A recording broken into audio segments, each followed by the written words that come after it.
Di tengah hiruk-pikuk pasar Tangerang Selatan yang tak pernah tidur, aku, Ahmad, berdiri terpaku menatap bayangan gelap yang terus mengintai di balik keramaian, sebuah ancaman yang menggerogoti setiap langkah dan napas keluargaku. Ketika ormas Grip berjaya menancapkan kuku mereka dengan intimidasi dan pemerasan, aku terjebak dalam perang batin antara melawan atau tunduk. Tapi, apa jadinya jika musuh terbesar ternyata bukan hanya mereka, melainkan juga masa lalu yang tak pernah benar-benar pergi? Namaku Ahmad. Usia 40 tahun lebih sedikit. Aku bukan siapa-siapa. Bukan tokoh masyarakat, bukan ketua RT, apalagi seorang pejabat. Aku hanya seorang pedagang kecil di sudut pasar Ciputat, Tangerang Selatan. Sudah hampir 20 tahun. Aku berdagang di sana. Jualan bumbu dapur, sayur-sayuran, dan sesekali buah-buahan dari petani yang masih percaya padaku. Dulu, pasar ini adalah tempatku mengais rezeki dengan tenang. Ramai oleh suara ibu-ibu menawar harga, anak-anak kecil berlarian mengejar layangan plastik, dan para pedagang bersenda gurau sambil membersihkan lapaknya. Aku tahu wajah-wajah di sekitar lapakku. Kami saling sapa, saling jaga. Tapi itu dulu, sebelum ormas itu datang, mereka menyebut dirinya Grip Berjaya. Awalnya hanya sekelompok pria berbadan besar yang sering mondar-mandir di pasar. Katanya, menjaga keamanan. Awalnya, kami tak curiga. Mereka membantu mengatur parkir, mengusir preman kecil yang biasa merampas dagangan ibu tua. Tapi semua itu hanya kedok. Aku ingat hari ketika semuanya berubah. Hari ketika mereka tak lagi hanya mengatur, tapi mulai meminta. Bukan meminta, sebenarnya memaksa. Mereka menyebutnya iuran keamanan. 100.000 setiap minggu. Untuk pedagang kecil seperti aku, itu bukan jumlah kecil. Ayolah, Bang Ahmad. Biar jaga-jaga juga, kan? Lagian, kalau abang aman, dagangan juga lancar, kata salah satu dari mereka, Ferry, namanya, dengan senyum licik di bibir, tapi matanya tajam seperti belati. Aku tak menjawab. Hanya mengangguk pelan. Aku tahu, menolak bukan pilihan, hari demi hari, pasar ini berubah. Tak ada lagi tawa lepas dari para pedagang. Banyak yang memilih tutup lebih awal. Beberapa menghilang, entah pindah, entah bangkrut. Dan aku? Aku tetap bertahan. Mungkin karena aku tak tahu harus kemana lagi. Atau mungkin karena aku terlalu takut untuk mundur. Istriku, Siti, sering menyuruhku mencari tempat lain. Jualan online, katanya. Tapi aku bukan anak muda yang paham teknologi. Aku lebih menjadi berat tembangan daripada algoritma. Dan pasar ini, seburuk apapun, masih satu-satunya tempat aku merasa hidup. Namun, rasa hidup itu kini bercampur dengan takut. Suatu pagi, ketika aku baru selesai menata cabai merah dan bawang putih, aku melihat Arif, pedagang tahu di seberang lapakku, ditarik paksa ke sudut belakang pasar. Aku tak berani mendekat, hanya bisa mencuri pandang. Ada suara teriakan, diikuti bunyi benda tumpul menghantam daging. Lalu senyap. Beberapa menit kemudian, Arif kembali berjalan ke lapaknya. Tapi kali ini, tertatih. Wajahnya lebam, bajunya robek. Di tangannya ada amplop, ia melemparkan pandangan ke arahku. Pandangan kosong. Seperti hendak berkata, jangan ikut-ikut. Diamlah. Aku mengangguk kecil. Sekali lagi, diam. Sore harinya, saat aku mengemasi barang dagangan, seseorang menghampiriku. Pria jangkung, kulit sawo matang, rambut tipis. Bajunya biasa saja, tapi tatapannya tajam. Bang Ahmad, tanyanya, aku mengangguk, curiga. Namaku Tono. Saya dari kantor kelurahan. Bisa kita bicara sebentar? Aku tak tahu harus menjawab apa. Rosa. Takut lebih dulu membungkus otakku. Tapi dia tersenyum.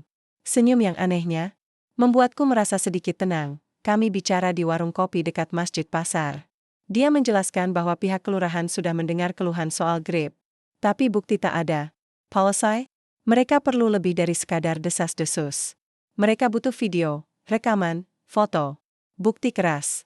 Kami butuh orang dalam yang bisa bantu kumpulkan bukti, katanya, menatapku lurus.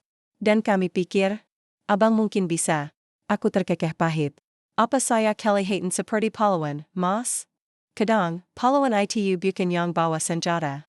Tapi yang berani bilang cukup. Aku tak menjawab. Pandanganku menerawang ke arah pasar yang mulai gelap. Lampu-lampu mulai menyala. Suara adzan maghrib menggelan pelan. Di kejauhan, aku melihat bayangan Ferry dan dua orang lainnya sedang tertawa-tawa di dekat motor mereka. Hatiku penuh amarah. tapi juga ketakutan. Aku bukan pemberani. Aku hanya ingin hidup tenang, menjual bumbu, melihat anak-anakku tumbuh dengan senyum, dan memeluk istriku tiap malam tanpa cemas esok hari ada yang datang menggedor pintu. Tapi malam itu, untuk pertama kalinya, aku merasa diam itu bukan lagi pilihan. Sesampainya di rumah, aku mendapati Siti sedang menidurkan anak bungsu kami, Rafiq. Anak sulung kami, Fitri, sedang belajar di ruang tangga. Televisi menyala pelan, menayangkan berita kriminal. Pasar mana itu? Tanya Siti sambil menoleh ke arahku. Aku hanya menggeleng. Tapi jantungku berdetak kencang ketika mendengar nama Grip berjaya disebut dalam berita. Ternyata bukan hanya pasar kami. Mereka sudah menyebar, seperti jamur busuk di musim hujan. Aku duduk di lantai, memandangi wajah anak-anakku. Mereka tak tahu dunia macam apa yang sedang tumbuh di luar sana. Dunia yang penuh ancaman, pemerasan, dan ketakutan. Dunia yang aku harap tak akan pernah mereka alami, tapi harapan itu tak akan cukup. Jika aku ingin melindungi mereka, aku harus mulai bergerak. Sekecil apapun, malam itu, aku tak bisa tidur. Di kepalaku terngiang suara Tono, kami butuh orang dalam. Dan untuk pertama kalinya, aku bertanya pada diriku sendiri, mampukah aku melawan? Atau akan kubiarkan mereka terus menginjak-injak kami? Pagi-pagi sekali aku sudah tiba di pasar. Langit masih abu-abu, sisa embun menempel di tenda plastik lapak. Pasar masih sepi. Beberapa pedagang sibuk menata barang dagangan. Aku memilih tempat biasa, sudut lorong dekat tiang listrik, persis di depan toko kelontong milik Pak Darto. Tanganku sibuk menyusun tomat dan cabai, tapi pikiranku kemarin malam masih mengendap di dada. Suara Tono, senyuman getirnya, dan berita di televisi masih menari-nari di benakku. Tiba-tiba, langkah kaki terdengar cepat dari belakangku. Suara sepatu bot membentur aspal kasar. Aku refleks menoleh. 3 orang datang mendekat. Ferry di depan, mengenakan jaket kulit dengan logo Grip besar di punggung. Di belakangnya ada 2 anak muda, salah satunya membawa tongkat kayu. Mereka berhenti di depanku. Pagi, Bang Ahmad. Ferry menyeringai, aku balas dengan senyum kaku. Pejai, fair. Dia berjongkok, memungut 1 tomat dan menimbangnya di telapak tangan. Bagus-bagus ya. Pemasok mana nih? Dari Serang. Payasa. Bagus, bagus. Dia berdiri lagi. Ngomong-ngomong, iuran minggu ini belum, ya? Aku mengangguk pelan. Menarik dompet dari saku celana. Uang 100.000, yang harusnya buat belanja beras dan susu Rafiq, berpindah tangan begitu saja. Tak ada kwitansi, tak ada bukti. Hanya diam dan ketakutan. Terima kasih atas kerjasamanya, Bang. Aman terus, ya. Mereka pergi begitu saja. Tawa mereka menggema di lorong pasar, menampar hati kami yang hanya bisa diam. Aku memejamkan mata. Sebentar, menahan amarah yang mulai menyembul dari dalam dada. Ingin rasanya ku lempar tomat itu ke punggungnya, tapi apa gunanya? Aku bukan tentara. Bukan polisi. Aku hanya pedagang kecil yang bahkan tak tahu caranya melawan. Siang itu, aku menyempatkan duduk di warung kopi dekat pintu masuk pasar. Beberapa pedagang berkumpul di sana. Semuanya bicara pelan, seperti takut suara mereka ditelan angin dan dibawa ke telinga yang salah. Kamu tahu, kemarin si Ahmad ditonjok di belakang. Gara-gara telat setor, ujar Pak Darto dengan suara serak. Anak buah Grip makin ngawur. Tambah Bu Marni, penjual kue. Mereka ngancam saya kalau lapak gak nambah bayaran, mereka yang isi. Gimana bisa, dagangan saya cuma kue basah. Aku hanya mengangguk. Menjadi saksi diam untuk setiap ketakutan yang berserakan, seseorang yang tak ku kenal duduk di sampingku. Wajahnya asing, tapi sorot matanya penuh pengertian. Ahmad, ya? Tanyanya pelan. Aku menoleh, waspada. Ayah, maaf, kita kenal. Dia mengeluarkan secari kertas dari dalam tas kecilnya. Saat kulirik, ternyata foto. Foto Ferry dan 2 anak. Buahnya sedang memukul seseorang. Gambar buram, tapi cukup jelas. Saya wartawan. Teman dari Tono, katanya cepat. Kami butuh bukti lebih banyak. Kami sudah dengar soal Grip. Tapi kami perlu orang dalam, yang tahu rutinitas mereka. Kapan mereka datang, siapa saja yang terlibat, dan kalau bisa, ada rekaman. Jantungku berdegap kencang. Kalau mereka tahu saya bantu, saya bisa habis, Mas. Dia mengangguk pelan. Kami paham. Tapi kalau tak ada yang berani buka suara, Grip akan terus tumbuh. Hari ini 100.000. Besok bisa 500. Lama-lama mereka kuasai seluruh pasar. Aku memalingkan wajah. Aku tahu dia benar. Tapi rasa takut ini lebih nyata dari sekadar kata-kata. Aku membayangkan Rafiq bermain di depan rumah, lalu seseorang datang. Atau Fitri yang pulang dari sekolah diikuti oleh pria tak dikenal. Pikirkan baik-baik, Pak Ahmad. Kalau Bapak bantu kami akan jaga Bapak. Tapi kami butuh Bapak juga menjaga orang lain. Sore itu aku pulang dengan pikiran yang semakin berat. Siti menyambutku dengan wajah lelah. Mau makan dulu atau mandi dulu? Tanyanya sambil menyiapkan nasi. Aku tak langsung menjawab. Aku hanya duduk di kursi rotan yang mulai reot. Rafiq memanjat ke pangkuanku, membawa mainan kecil dari sendok plastik dan botol bekas. Abi, tadi di sekolah aku dapat bintang. Kata bu guru aku pinter berhitung, serunya. Aku tersenyum, meski hati ini teriris. Abi bangga. Tapi jangan cepat puas. Ya, nanti kalau besar, Rafiq harus lebih pintar dari Abi. Jangan jadi pedagang pasar kayak Abi, kataku pelan. Kenapa? Abi keren kok, kata-kata anakku menghantam dadaku. Karen? Kalau dia tahu betapa seringnya aku menunduk di hadapan preman, betapa seringnya aku menukar harga diri dengan rasa aman, setelah makan malam, aku duduk di teras rumah. Sendirian. Langit malam sirah, bulan menggentang indah. Tapi hatiku tetap gelap, aku membuka ponsel tua yang hanya bisa merekam dengan suara pas-pasan. Tapi aku tahu, ini bisa jadi awal, kalau aku mau berubah, kalau aku ingin hidupku, dan anak-anakku, tidak terus dalam bayang-bayang grip, aku harus mulai dari sesuatu. Meski kecil. Meski takut esok harinya, aku menyembunyikan ponsel itu di antara tumpukan karung cabai. Siap merekam. Siap menangkap bukti. Dan siap untuk mulai melawan. Untuk pertama kalinya, aku merasa ketakutanku bukan lagi penghalang. Tapi alasan, hari itu, aku datang lebih pagi dari biasanya. Langit masih gelap, bahkan burung pun belum bersuara. Di pundakku, karung cabai dan tomat terasa lebih berat dari biasanya. Bukan karena beban fisiknya, tapi karena apa yang kuselipkan di antara sayur-sayur itu, ponsel tuaku, dengan fungsi rekam. Suara yang siap menyala, kupasang posisi di bawah meja, di dalam plastik hitam, lalu kuatur tombol perekam agar bisa aktif sekali tekan. Tanganku gemetar, bukan karena dingin pagi, tapi karena takut. Takut jika mereka tahu, jam 7:15, seperti biasa, Ferry datang. Bersama dua anak buahnya, kali ini dengan langkah lebih lambat dari biasanya. Aku sempat berpikir mereka curiga. Tapi ternyata tidak. Ferry malah tersenyum, menyapa.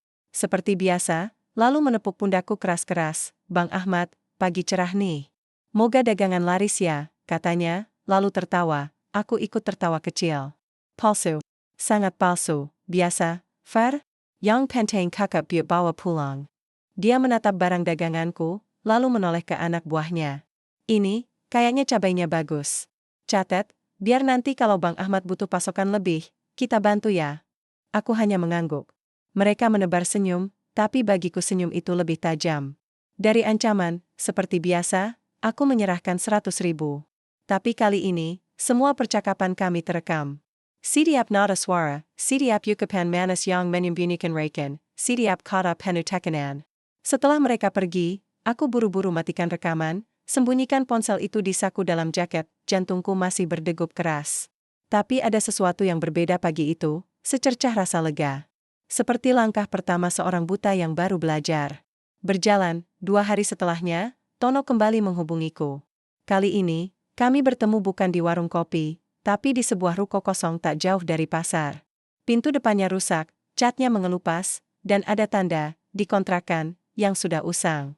Tapi tempat itu cukup aman untuk bicara, aku menyerahkan ponsel kepadanya. Dia mengecek hasil rekaman dengan teliti. Wajahnya datar, hanya sesekali mengangguk. Ini bagus, Pak Ahmad.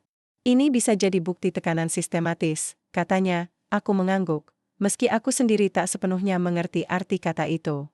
Yang ku tahu, ini bukti bahwa mereka memaksa. Itu saja sudah cukup buatku, kalau bisa, minggu depan rekam lagi.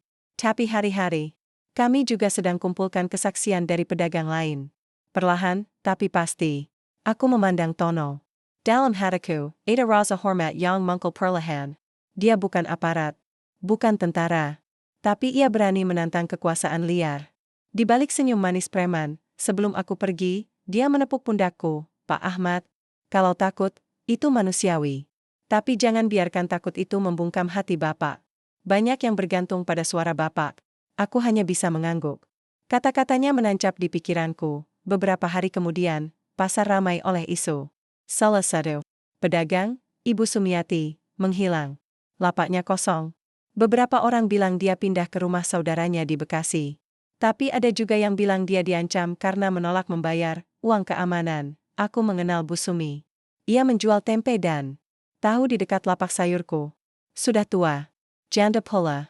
Yang ku tahu, dia sering berdebat dengan orang-orang Grip karena mereka menyuruhnya bayar lebih untuk tempatnya yang katanya strategis. Tapi siapa sangka keberaniannya itu bisa menghilangkan dia dari pasar. Malam itu, aku duduk diam di teras rumah, menatap langit yang mulai mendung. Sedih datang membawa teh hangat. Ia duduk di sampingku, tanpa kata-kata. Setelah beberapa menit diam, ia berkata pelan, "Mas, kamu kenapa akhir-akhir ini sering melamun?" Aku hanya menatap gelas di tanganku. Kalau ada yang kamu simpan, cerita aja. Aku istrimu, Mas. Aku bukan orang luar, lanjutnya. Aku menghela napas panjang. Rasanya aku ingin jujur. Ingin bercerita. Tapi mulutku terasa berat. Karena jika aku buka semua, aku tahu Siti akan lebih takut dariku. Mas cuma lagi mikirin dagangan. Pasar makin sepi, kataku, berbohong setengah hati. Siti mengangguk pelan. Tapi aku tahu dari matanya, ia tak percaya sepenuhnya. Seminggu kemudian, aku mendapatkan kabar bahwa akan ada pertemuan warga malam itu. Tidak resmi, tapi penting. Kata Pak Darto, pertemuan itu akan digelar di rumah salah satu warga di belakang pasar, yang selama ini dikenal vokal tapi diam-diam. Aku tahu, ikut atau tidak ikut malam itu bisa menentukan langkahku selanjutnya. Aku datang. Di ruang tamu kecil itu, sekitar 12 orang hadir. Semuanya wajah yang familiar.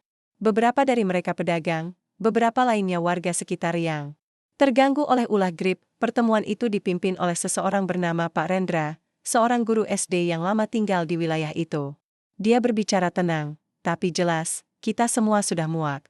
Tapi kita tidak bisa sembarangan. Kita butuh strategi. Kita butuh bukti.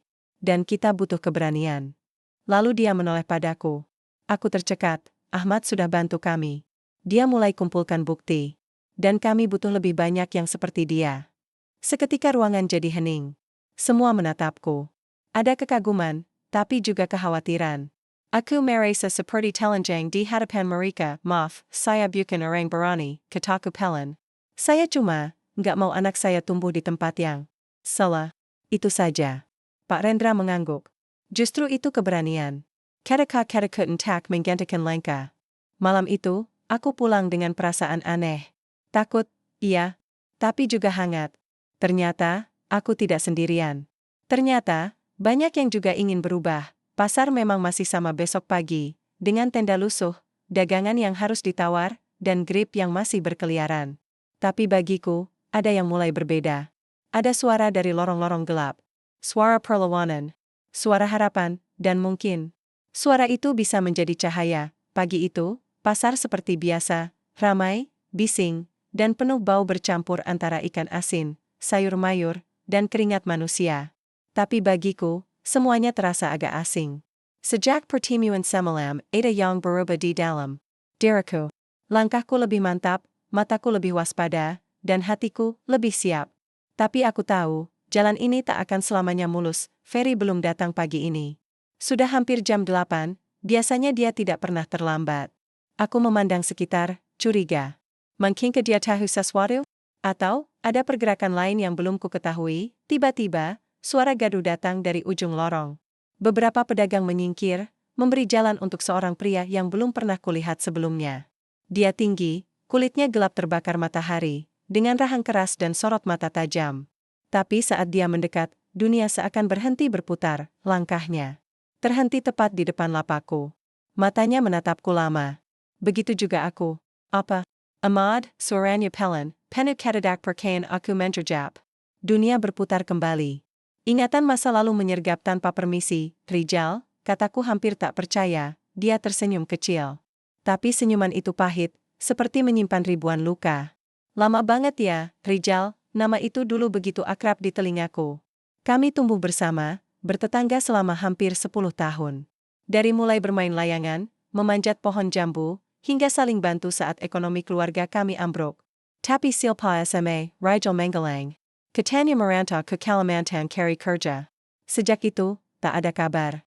Dan sekarang, dia berdiri di depanku dengan jaket hitam bertuliskan Grip berjaya di lengannya. Aku nyari elu sejak dulu, Matt, katanya. Gak nyangka ketemu lagi di tempat beginian. Aku mengangguk pelan. Hati ini seperti diremas. Sama. Tapi, kamu sekarang? Dia tertawa kecil, getir. Ya, aku bagian dari ini.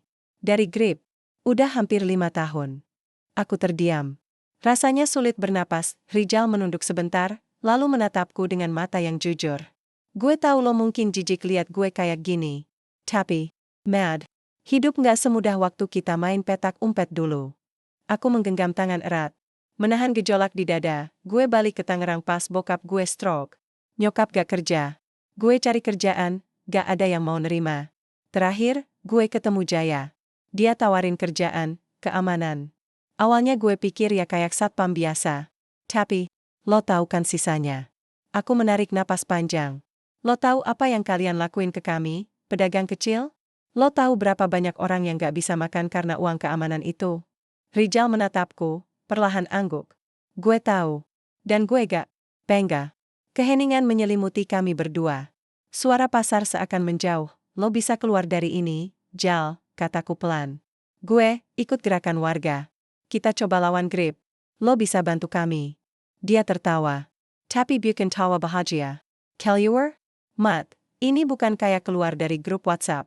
Lo pikir Jaya bakal biarin gue cabut gitu aja? Gue tahu semua data internal. Posisi mereka. Siapa yang ngatur uang?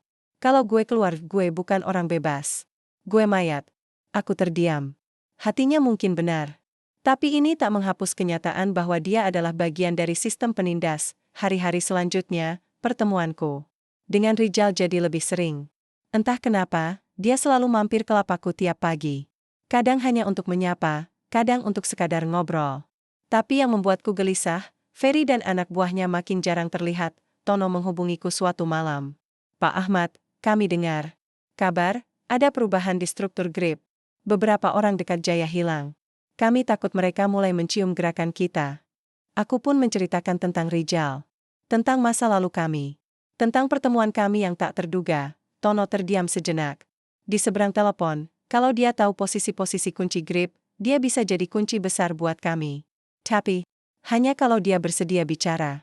Aku menelan ludah. Dia takut. Sangat takut.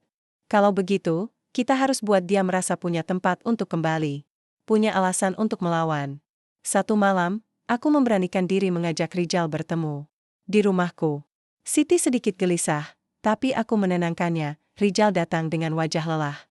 Kami duduk di teras, seperti dua sahabat lama yang pernah bermain gundu, tapi sekarang bicara tentang perang. Aku diajak Tono dan teman-temannya buat kumpulin bukti Grip.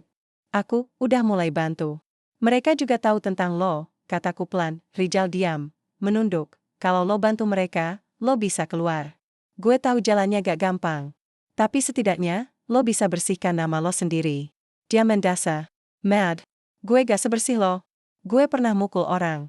Gue pernah maksa janda tua bayar uang keamanan. Gue bukan korban. Gue pelaku. Aku menatapnya. Dalam. Lo pelaku, iya. Tapi lo juga sahabat gue. Dan sahabat gue yang dulu, gak mungkin dia melihat orang lain diinjak. Badaran air mata mengkel di sadat matanya.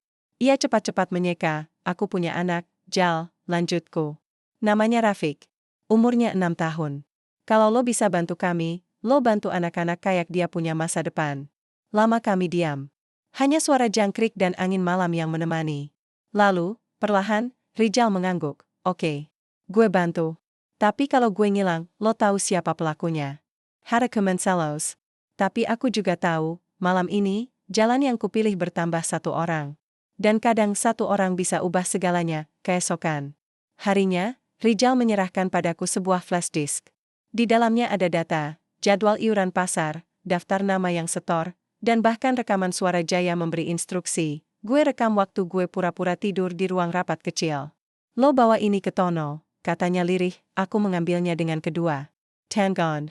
Seakan benda kecil itu menyimpan harapan seluruh komunitas pasar ini. Langkah-langkah kecil ini mungkin belum menjatuhkan Jaya. Tapi aku tahu, batu besar bisa hancur oleh tetesan air yang sabar, dan sekarang, aku tidak sendiri. 1 minggu setelah Rijal menyerahkan flash disk itu, segalanya berubah. Tak lagi seperti sebelumnya. Pasar yang biasanya gaduh dengan suara tawa pedagang, kini lebih banyak dihiasi bisik-bisik dan lirikan tajam. Sesuatu sedang bergerak di balik layar, dan aku bisa merasakannya. Sesuatu yang berbahaya. Tono menerima data dari Rijal dengan wajah serius. Ia segera menyalin semua isinya dan mengirim ke tim analisis mereka. Katanya, dalam waktu dekat akan ada gerakan besar, penyusupan dan pengumpulan barang bukti langsung ke markas Grip yang tersembunyi di gudang kosong dekat Jalan Tol Serpong. Pak Ahmad, kita semakin dekat. Tapi justru di titik ini semuanya bisa runtuh kalau satu saja langkah kita goyah, ucap Tono malam itu lewat telepon. Aku tak bisa tidur malam itu. Setiap suara motor yang lewat membuatku terlonjak. Siti mulai gelisah. Ia tahu aku menyembunyikan sesuatu. Tapi aku belum sanggup bercerita sepenuhnya. Belum sekarang, 3 hari kemudian, Ferry kembali muncul. Kali ini, wajahnya berbeda. Tak ada senyum basa-basi. Tak ada tepukan ringan di bahu. Dia datang bersama 2 orang yang tak kukenal. Keduanya bertubuh besar, mengenakan jaket kulit dan menatap tajam seperti sedang menilai-nilai hidupku. Dia berdiri di depan lapakku, menyilangkan tangan. Bang Ahmad, kita bisa ngobrol sebentar? Aku mencoba tenang. Ngobrol aja di sini, Fer. Gak usah jauh-jauh. Dia tertawa kecil, sinis. Gue gak tanya. Ayo ikut. Aku sempat melirik sekitar, berharap ada 1 atau 2 pedagang lain yang akan memberi tanda bahaya, tapi tak satu pun berani menatap. Mereka semua tunduk. Diam. Seperti biasa. Rasa takut telah menjadi mata uang sehari-hari di pasar ini. Aku dibawa ke gang sempit di belakang pasar. Di sana, Ferry menyandarkan tubuhnya ke dinding. Kedua pria besar itu mengapitku dari kiri dan kanan. Lo kenal sama orang namanya Tono, ya? Tanyanya tanpa basa-basi, jantungku langsung melonjak. Tapi aku tahan, wajahku tetap datar. Siapa itu? Ferry Mendengas. Jangan main bodoh. Kita tahu ada yang bocorin data internal. Kita tahu ada yang rekam suara. Dan kita tahu lo udah terlalu sering keliaran malam-malam. Aku terdiam, lalu dia maju 1 langkah. Gue suka lo, Matt. Dulu lo diam, lo ngerti tempat lo. Tapi sekarang, kayaknya lo mulai lupa siapa yang pegang pasar ini. Salah satu pria di sampingku mendorong bahuku. Kezar. Aku nyaris tersungkur. Jangan bikin gue bikin contoh dari lo, Matt, kata Ferry pelan, tapi nadanya seperti pisau yang digesekkan ke tenggorokan. Aku ingin bicara. Ingin melawan. Tapi aku tahu, ini bukan tempatnya. Apa yang lo mau? Tanyaku. Akhirnya, dia tersenyum miring. Gampang. Diam urus jualan lo. Jangan sok jadi pahlawan. Mereka meninggalkanku begitu saja. Tubuhku gemetar. Keringat dingin mengucur deras. Tapi ada satu hal yang lebih kuat dari rasa takut yang menjalari tubuhku. Kemarahan. Malamnya, aku akhirnya jujur pada Siti. Aku ceritakan semuanya, dari awal. Tentang Grip, tentang rekaman, tentang pertemuan dengan warga, tentang Rijal. Tentang ancaman Ferry hari ini. Siti menangis. Tapi bukan karena lemah. Tangisnya penuh kemarahan. Kenapa kamu gak cerita dari awal, Mas? Aku takut kamu khawatir. Dia menggeleng keras. Khawatir? Aku lebih khawatir kalau kamu terluka dan aku gak tahu apa-apa. Kalau kamu ditangkap, dianiaya, dan aku gak bisa bantu karena aku buta. Aku diam. Lalu ku pegang tangannya. Maaf, aku pikir aku melindungimu. Tapi ternyata, aku justru sembunyi. Siti menarik napas panjang. Apapun yang terjadi, kita hadapi sama-sama. Aku istrimu. Dan kalau kamu sudah pilih jalan ini, aku juga akan ikut berdiri. Perkataan itu, sesederhana apapun, menyeramkan keberanian ku hatiku. Aku tidak sendiri, hari-hari berikutnya berjalan. Seperti menadi pekahan kakak. Kami tahu mereka sedang mencari siapa pengkhianat di dalam. Rijal memberiku kabar bahwa suasana di markas makin panas. Jaya mulai curiga semua orang. Bahkan orang-orang lamanya pun mulai dicurigai. Ada kemungkinan mereka mau pindah tempat. Sembunyiin data, bersih-bersih. Kalau tim lo gak cepat, semua bukti bisa hilang, kata Rijal lewat pesan suara. Aku sampaikan kabar itu ke Tono. Dan akhirnya, keputusan dibuat. Penyergapan akan dilakukan dalam 7 hari ke depan. Polisi dan intel sudah siaga, dan warga yang berani bersaksi sudah dikumpulkan. Pak Ahmad, kami minta satu hal terakhir. Bisa gak Rijal kasih kami titik masuk dan kode kunci ke gudang itu? Tanpa itu, kami gak bisa gerak cepat, kata Tono. Aku tahu itu berarti mempertaruhkan nyawa Rijal. Tapi ini kesempatan sekali seumur hidup. Malam itu aku temui Rijal. Kami bicara di tempat biasa, teras rumahku, sambil ngopi dengan lampu temaram. Aku tahu lo takut, Jal. Tapi ini titik terakhir. Kalau lo bantu ini, mungkin lo bisa hidup bebas selamanya. Dia diam lama. Sangat lama. Lalu ia mengangguk, gue kasih. Tapi setelah itu, gue pergi. Gue gak bisa tinggal di sini. Gue bakal jadi target. Aku mengangguk. Gue ngerti. Gue bakal bantu lo pergi. Dia menyerahkan selembar kertas kecil. Ini semua kodenya. Titik masuk, waktu patroli, bahkan jalur kabel CCTV. Gue hafal semua. Aku mengambilnya. Mata kami saling bertemu. Tak. Ada kata-kata, hanya pemahaman. Ini adalah akhir dari jalur kelam yang panjang bagi sahabatku. Tapi juga permulaan dari pertempuran terakhir. Dini hari sebelum penyergapan, aku menatap langit yang gelap tanpa bintang. Siti duduk di sampingku, menggenggam tanganku. Kamu yakin ini jalannya, Mas? Tanyanya. Aku mengangguk pelan.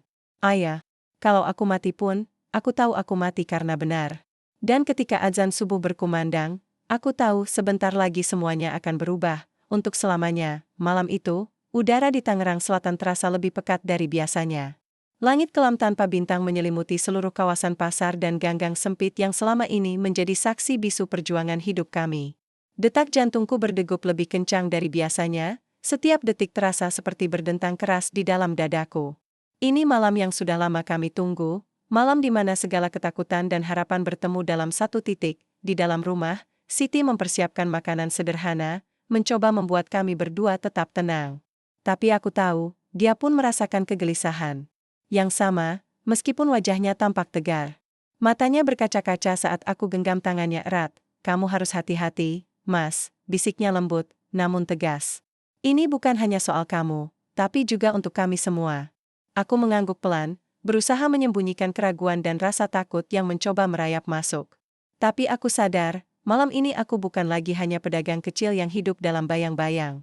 Anchorman, aku telah menjadi bagian dari sesuatu yang lebih besar, sebuah perjuangan untuk keadilan yang mungkin akan mengorbankan segalanya. Setelah makan malam yang hening, aku bertemu dengan Tono dan beberapa anggota warga yang telah siap membantu. Mereka semua tampak waspada, tapi penuh semangat. Di tangan mereka tergenggam dokumen dan ponsel yang menjadi saksi bisu dari rencana yang telah dirancang sedemikian rupa. Rijal datang terlambat, wajahnya kusut dan matanya merah, mungkin karena kurang tidur dan beban pikiran yang tak kunjung. Rita. Dia membawa beberapa lembar peta dan catatan kecil yang menunjukkan rute masuk ke markas grip yang tersembunyi. Kita harus bergerak cepat dan tepat, katanya dengan suara berat. Jaya dan anak buahnya tidak akan menunggu lama. Kalau mereka curiga, semua bukti bisa hilang. Aku mengangguk, menelan ludah. Kalau aku bertanya, apa yang kamu rasakan sekarang, Jal? Dia menatapku dalam-dalam, lalu menghela napas panjang. Takut. Tapi juga ada harapan. Ini kesempatan terakhir aku untuk memperbaiki semua yang salah. Malam itu kami merancang strategi terakhir. Semua peran telah dibagi. Aku akan menjadi penghubung utama dari dalam pasar, memberi tanda bila ada pergerakan mencurigakan. Tono dan tim akan menyusup dari sisi belakang gudang. Rijal akan membuka pintu masuk rahasia yang selama ini tersembunyi rapat. Ketika jam menunjukkan tengah malam, kami mulai bergerak. Hari ini dipenuhi high camperan antara gagap dan tekad. Langkah-langkah kami pelan tapi pasti, menembus gelap malam. Menuju gudang sunyi yang menjadi sarang penindas kami, suasana sunyi begitu mencekam, hanya terdengar suara napas dan detak jantung yang berpacu. Aku berdiri di sudut pasar, berusaha mengawasi sekeliling sambil berkomunikasi lewat radio kecil dengan Tono. Tono, kamu di posisi? Tono membalas dengan suara rendah, di posisi. Tunggu tanda dari Ahmad. Detik-detik berlalu seperti berjam-jam, tiba-tiba, suara langkah kaki mendekat. Jantungku nyaris meloncat keluar. Aku bersembunyi di balik tumpukan kardus, mencoba menenangkan napas. Sebuah sosok melintas dengan cepat. Aku mengenali salah satu anggota grip. Kukirimkan kode. Lewat radio, 1 lewat. Tono membalas, paham. Di dalam gudang, Rijal bekerja dengan cekatan membuka pintu rahasia menggunakan kunci yang telah lama tersimpan dalam ingatannya. Setiap klik dan suara mekanik seperti menggetarkan jiwa kami, namun, tak lama kemudian, suara alarm menggema, gawat. Seru Tono di radio. Wijaya dan anak buahnya langsung berlari keluar dari sudut gelap, bersenjata lengkap dan marah. Situasi berubah seketika menjadi kacau. Aku yang berada di luar, mencoba bertahan di balik tumpukan barang sambil melaporkan posisi mereka. Suara tembakan mulai terdengar. Kepulan asap dan bau mesiu menyebar di udara malam yang dingin. Rijal dan Tono bertarung dengan gigih di dalam. Aku bisa mendengar teriakan, dentingan logam, dan suara langkah kaki cepat yang beradu di lantai beton. Aku tahu, ini bukan hanya tentang menang atau kalah. Ini soal keberanian yang diuji sampai titik darah. Penghabisan, dalam kekacauan itu, aku melihat sosok Ferry muncul dari arah gang. Wajahnya penuh kemarahan, dengan senjata di tangan, dia menatapku sejenak, lalu berteriak, "Ahmad, turun." Aku tak punya pilihan selain berlari. Tubuhku dipenuhi adrenalin. Tapi di dalam hati, aku tahu ini bukan sekadar pelarian. "Kamu nggak akan bisa lari," serunya lagi. Namun, langkahku tertahan oleh sesuatu yang tak terduga. Dari balik kegelapan muncul Rijal, yang tanpa ragu menempatkan dirinya di antara aku dan Ferry. "Gue gak biarin lo ganggu Ahmad," kata Rijal dengan suara berat. Pertarungan singkat pun terjadi antara mereka. Aku bisa merasakan ketegangan yang luar biasa, bukan hanya karena senjata yang siap melesat, tapi juga karena perasaan yang bertarung di antara kami, persahabatan, pengkhianatan, dan harapan. Setelah beberapa menit yang terasa seperti keabadian, polisi dan tim Kopassus tiba dengan cepat. Mereka segera mengamankan area dan menahan Jaya bersama beberapa anak buahnya. Jantungku berdetak kencang saat melihat Jaya diborgol dan dibawa pergi. Semua ketakutan dan tekanan selama ini mulai menguap, memberi ruang untuk harapan baru. Namun, di balik kemenangan itu, aku menatap Rijal yang berdiri terpaku, wajahnya penuh luka dan kelelahan. Aku tahu, perjalanan kami masih jauh dari selesai. Di tengah kegembiraan warga yang mulai berani keluar dan bersuara, aku merenung sendiri. Apa artinya semua ini? Apakah Catalan benar-benar akan datang? Ataukah kami hanya mengganti satu bayangan gelap dengan bayangan lain yang sama beratnya? Malam itu aku sadar bahwa perjuangan ini bukan hanya soal melawan Grip, tapi juga soal mempertahankan kemanusiaan di tengah segala kejahatan. Dan aku, Ahmad, siap melangkah ke babak baru itu. Dengan harapan, rasa takut, dan sebuah pilihan yang harus kupikirkan dalam-dalam. Setelah malam itu berlalu, suasana di pasar mulai berubah, tapi bukan menjadi lebih mudah. Penangkapan Jaya Santoso membuka lembaran baru, namun juga membawa kerumitan yang tak kalah berat. Polisi dan Kopassus terus melakukan penggeledahan dan pemeriksaan, membuat pasar yang selama ini kami anggap rumah terasa seperti penjara besar yang penuh ketegangan. Aku duduk di teras rumah, memandang kosong ke jalan kecil di depan. Di tangan, aku menggenggam ponsel yang bergetar. Pesan masuk dari nomor yang aku kenal tapi tidak pernah kuharap untuk menerima. "Rijal," aku membaca pesan itu perlahan, "kita harus bicara. Aku tidak bisa diam lagi. Aku bukan musuhmu, Ahmad." Jantungku berdegup kencang. Beberapa hari terakhir ini, aku telah bergulat dengan perasaan campur aduk tentang Rijal. Dia bukan hanya anggota Grip yang ikut tertangkap, tapi juga sahabat lama yang pernah aku percaya sepenuh hati. Bayangan masa lalu kami bersama menghantui pikiranku. Kenangan akan masa-masa sederhana, ketika kami masih anak-anak bermain bola di gang sempit, penuh tawa tanpa beban. Namun, hidup memaksa Rijal memilih jalan yang berbeda. Aku tahu, tekanan ekonomi dan ketakutan membuatnya terperangkap dalam dunia yang gelap ini.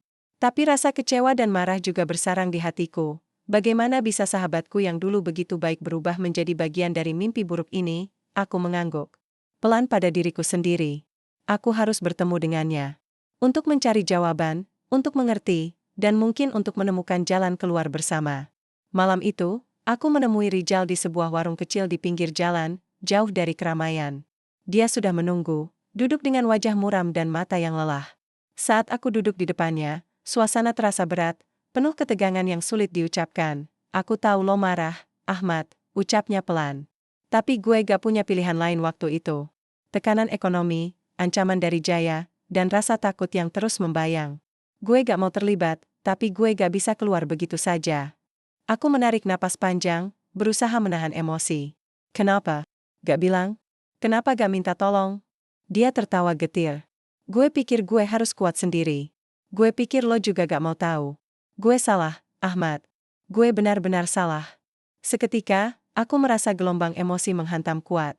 Marah, kecewa, iba, dan rasa sayang yang masih tersisa, semua bercampur menjadi satu. Aku tahu, perjuangan ini bukan hanya soal hukum atau keadilan. Ini soal manusia, dan pilihan sulit yang mereka buat. Kita masih bisa perbaiki semuanya, Jal. Tapi lo harus keluar dari sini. Gue akan bantu lo. Rijal menatapku dengan mata penuh harap. Di situ aku melihat bukan musuh, tapi sahabat yang terperangkap dan berharap akan sebuah kesempatan kedua.